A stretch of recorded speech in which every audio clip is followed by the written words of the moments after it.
Russia-Ukraine War News Live Updates: Russia-Ukraine crisis. Sweden and Finland confirm their intent to apply for NATO membership. Ukraine claims battlefield successes in northeast as Russians fall back. Ukraine's Kalush Orchestra faded on return home after Eurovision win. Ukraine's Kalush Orchestra returned to their homeland on Monday after an emotional Eurovision Song Contest victory, greeted at the border with Poland by servicemen and women whose cause the band had championed. Frontman Olesuk was presented with a bouquet of yellow and blue flowers, the colors of Ukraine's flag, and reunited with his girlfriend before he and his band launched into an impromptu version of Stefania, their winnings. On Saturday, they had ridden a wave of popular support to win the annual Songfest in the northern Italian city, giving their compatriots a much-needed morale boost after almost 12 weeks of Ukrainian troops watching on television had hailed the win,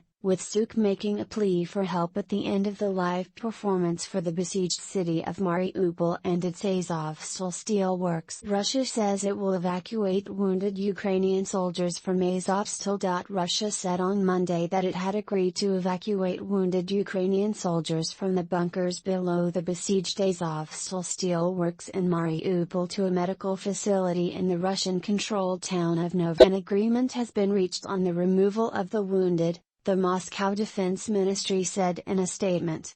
A humanitarian corridor has been opened through which wounded Ukrainian servicemen are being taken to a medical facility in Novoazovsk.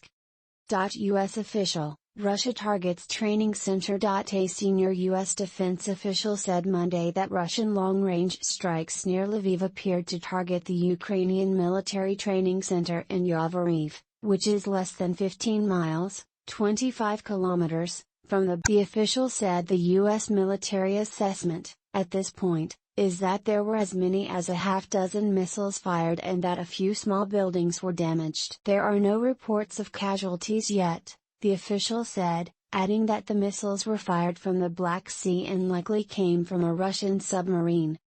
Ukraine's president says he discussed need for financial support with IMF's Georgieva. Ukrainian President Volodymyr Zelensky said on Monday he had discussed the need for financial support for Ukraine's economy with International Monetary Fund Managing Director Kristalina Georgieva. The IMF is our important partner.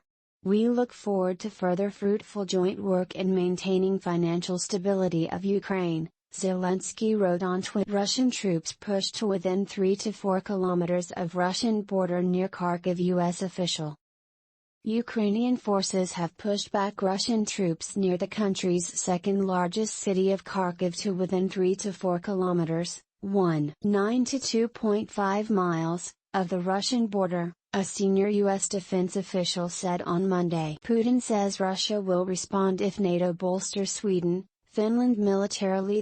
President Vladimir Putin warned the West on Monday that Russia would respond if NATO began to bolster the military infrastructure of Sweden and Finland, which have both decided to join the U.S. military alliance after the Russia, Putin said, had no problem with Finland or Sweden, so there was no direct threat from NATO enlargement, which included those countries. But the expansion of military infrastructure into this territory would certainly provoke our response, Putin told the leaders of the Collective Security Treaty Organization. What that response will be, we will see. What threats are created for us, Putin said at the Grand Kremlin Palace. Problems are being created for no reason at all. We shall react accordingly. Russian President Vladimir Putin attends a meeting of the leaders of the Collective Security Treaty Organization, CSTO, member states, at the Kremlin in Moscow, Russia. May 16. Sweden ends neutrality, joins Finland in seeking NATO berth. Sweden's Prime Minister announced Monday that Sweden will join Finland in seeking NATO membership in the wake of Russia's invasion of Ukraine. The historic shift, which comes after more than 200 years of military non-alignment in the Nordic country, is likely to upset Russian President Vladimir Putin. We will inform NATO that we want to become a member of the alliance, Prime Minister Magdalena Andersson said.